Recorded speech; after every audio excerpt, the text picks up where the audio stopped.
I didn't mean to upset you. I shouldn't have taken you down there. No, I'm glad you did.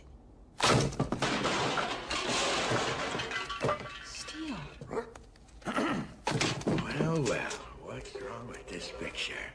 Jenna, join me for dinner. You start at one end, I'll start at the other. And when we get to the middle, well, you tell me. All right, Steele. No, Balto.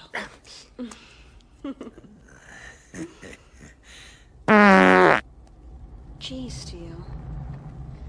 I have to admit your offer is very tempting. It is.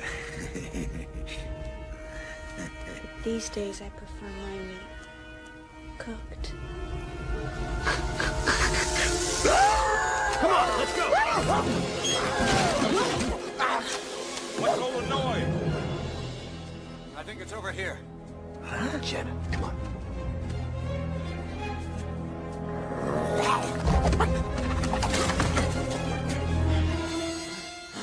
Looks like Balto's found his way into your meat locker. It's a good thing Steele was here. Good boy, Steele.